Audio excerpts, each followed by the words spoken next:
Ya, pemirsa saat ini juga sudah bergabung bersama kami yaitu ada Bapak Henry Subiakto merupakan staf ahli Menkominfo. Selamat malam Pak Henry, terima kasih sudah bergabung. Sebelum ke Pak Henry saya ingin ke Bang Rocky. Bang Rocky, bagaimana melihat soal hiruk pikuk penggunaan influencer dengan dana sebesar lebih dari 90 miliar ini? Kalau menurut Anda?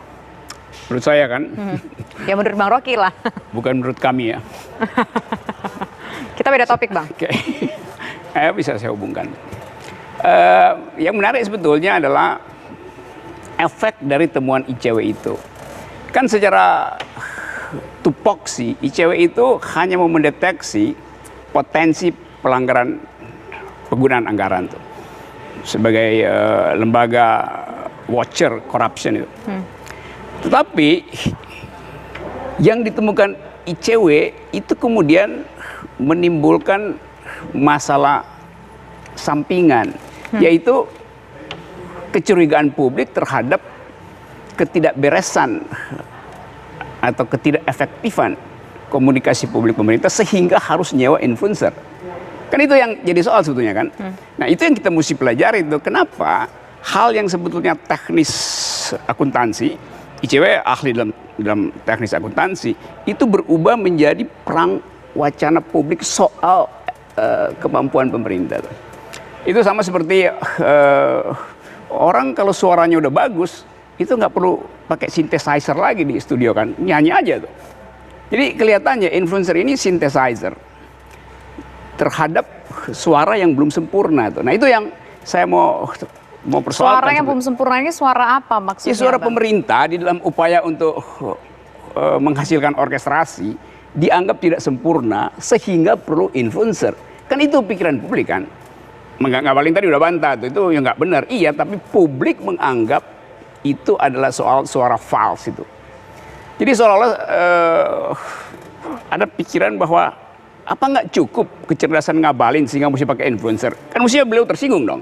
Kan tiap hari dia. Enggak. Oke, kalau nggak tersinggung lebih bagus itu. Apa nggak cukup KSP, satu panel KSP setiap hari ada di media massa itu. Kenapa mesti pakai influencer? Apa nggak cukup presiden setiap kali mesti datang dengan pidato, teleprompter, dengan narasi yang sekarang makin bagus, tetapi mesti pakai influencer? Atau mungkin karena zaman sudah berubah Bang pergeserannya Bang? Itu kan namanya influencer itu sebetulnya adalah semacam suplemen bila nutrisi utama tidak cukup. Tapi sekarang orang anggap kok influencer yang di depan. Berarti subjek utamanya itu memang incapacity untuk menghasilkan public opinion tadi, sehingga mesti pakai opinion leaders tambahan itu. Jadi itu problemnya sebetulnya. Nah, saya menganggap bahwa hari-hari ini memang ada suasana ketidakpercayaan pada semua informasi pemerintah tuh. Saya nggak berharap bahwa informasinya palsu, tapi faktanya orang nggak percaya. Sehingga mesti ada SMRC tiba-tiba mengeluarkan hasil survei bahwa dukungan pada pemerintah masih 65 atau sampai 73%. Lalu orang bikin kalkulasi, ya buat apa diucapkan itu? Bukankah kita sekarang lagi berupaya untuk mengetahui apa sebetulnya penyebab merosotnya kepercayaan publik tuh? Tiba-tiba ditempel. Lalu kalau kita bikin kalkulasi misalnya, SMRC mengeluarkan survei itu setelah dana publikasi ini keluar kan. Jadi kemarin saya terangkan di mana, di ILC atau di salah satu program lah begitu ya. Bahwa itu semacam orang mau jualan sapi, sapinya kurus, supaya kelihatan beratnya, itu digelontorin dulu air ke dalam perutnya. Bang Ngabalin, gimana Bang Ngabalin?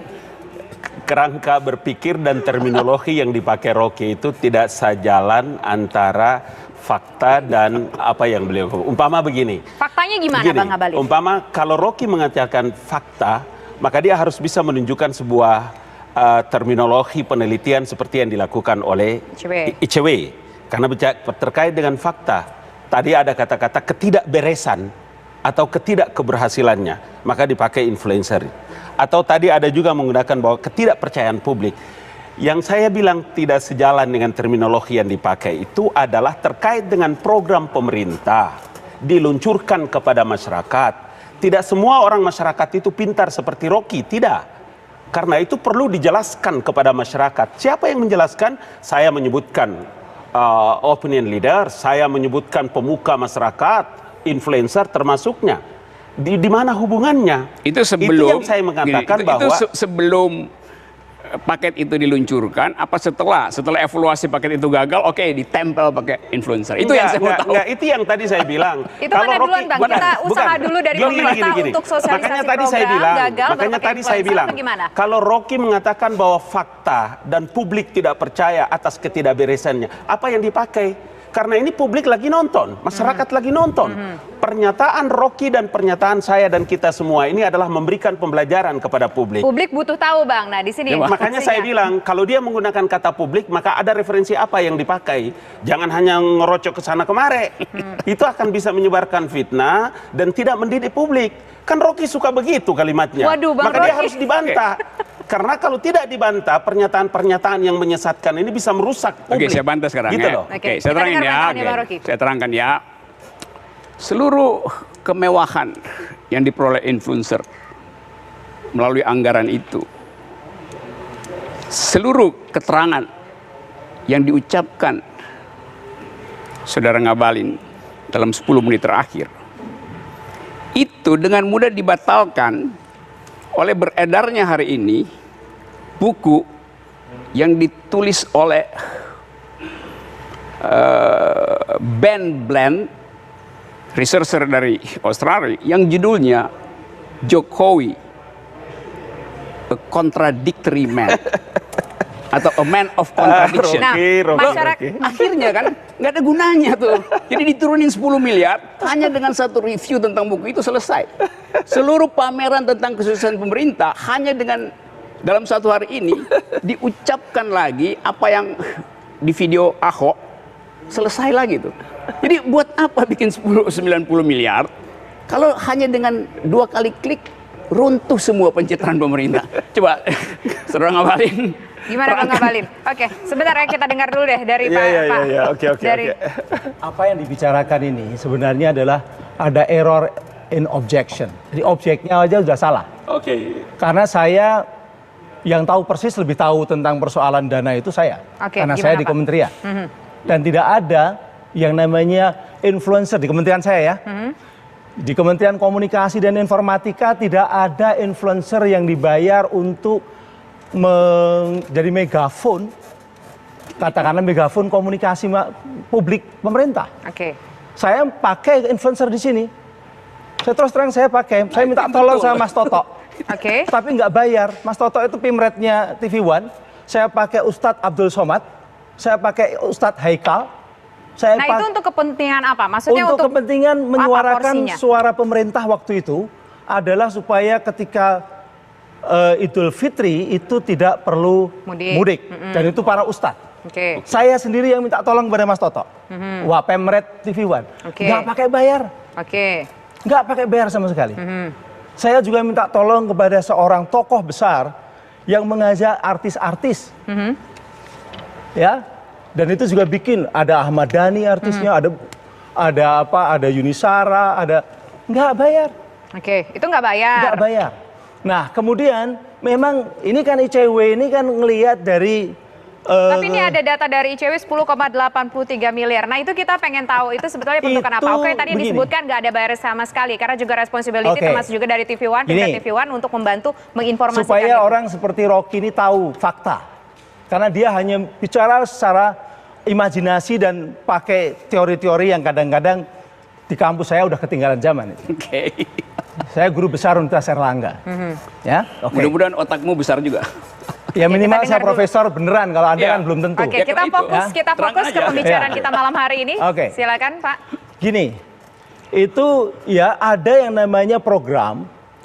Program itu adalah namanya. Saya kurang jelas. Anda jabatan resminya apa di situ? Staf ahli bidang hukum. Staf ahli bidang hukum. Ya. Bukan petugas humas ya? staf ahli bidang hukum. Tunggu, Tidak perlu kau tanya itu. ada petugas Rudi, bukan. Rocky, tidak perlu kau tanya. Terus saya mesti tanya. Ya, Karena saya bukan bukan kewenanganmu. terus kenapa? Bukan kewenanganmu. Biar aja. Sekarang kasih jabatanmu bicara. apa Ini ada sekarang di sini? Tisa ada Tisa. Kita fokus dulu Saya Bang staf Rocky, ahli Bang bidang hukum. Ngabalin. Oke, bidang hukum ya. Bidang Oke. hukum. Bagaimana Dulu saya dengan staf ahli bidang komunikasi. kembali Oke, ke pertanyaan oke. saya Rocky, tadi, nggak usah lagi 10,8. jelas itu. Bang Ngabalin, porsi Oke. di saya hostnya Bang Iya, Ngabalin, iya, tunggu iya. sebentar. Tapi Silakan. kalau dia nyerobot Oke saya Bang, akan kandas tenang dia. dulu, saya juga Ya. ambil porsi di sini, silakan Pak. Oke. Jadi ada program itu melatih masyarakat, karena kita tahu bahwa sekarang masyarakat itu sudah menggunakan media sosial. Oke. Dan banyak masyarakat yang kita coba untuk menjadi aktivis, kita dorong mereka bisa menjadi influencer. Maka program itu adalah program mendidik masyarakat menjadi influencer. Itu dilakukan oleh sebuah organisasi di mana kebetulan ketuanya adalah seorang influencer juga, organisasi itu. Tapi program itu untuk Siapa mendidik ketuanya? masyarakat. Saya Karena mau kita tahu, Anda harus tahu ya. Lo kan ketuanya mesti diketahui orang. Nanti siapa kita ketuanya. bedah satu persatu, Nanti. 10,83 itu Jangan apa tanya, saja. Ya. 10,83 Ribut, itu kalau Rocky oke, yang tanya ribut programnya nanti. untuk influencer, siapa ketuanya? Ketuanya namanya ketua itu ketua cyber kreasi Yosi Makolu dari Project Pop. Boleh dicek. Dia adalah ketua yang melatih yang namanya digital literacy kepada publik, kepada mahasiswa, kepada masyarakat untuk dilatih gimana menjadi influencer. Karena influencer itu rakyat. Oke. Influencer itu adalah masyarakat yang dia memiliki kreativitas sehingga dia bisa mengkomunikasikan yang baik sehingga akhirnya dia bisa menjadi sebuah kekuatan. Baik. Kekuatan civil society ini. Gitu loh. Lalu salahnya apa kalau program seperti itu? Ini pemberdayaan masyarakat. Tapi itu fungsinya adalah untuk membuat sebuah masyarakat juga turut menjadi influencer. Tapi 10,83 miliar itu apakah semuanya untuk program itu, Pak? Ada juga program yang tahun 2018 itu terkait dengan Asian Games.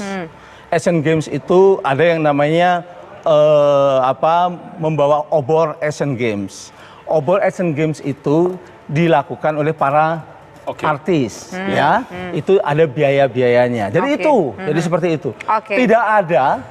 Saya masih bisa berkomunikasi dan bisa berdebat dengan dia. Nggak usah pakai influencer. Dari Menkominfo Gitu tidak loh. ada begitu ya untuk menggunakan influencer untuk menggunakan program-program pemerintah atau untuk menginformasikan program pemerintah kepada masyarakat itu tidak ada begitu ya, Ya. dari Menkominfo. Nanti kita akan coba tanya ke ICW dan juga dengar pendapat Bapak di sini, tapi nanti pemirsa usai jeda berikut kami kembali sesaat lagi. Oke.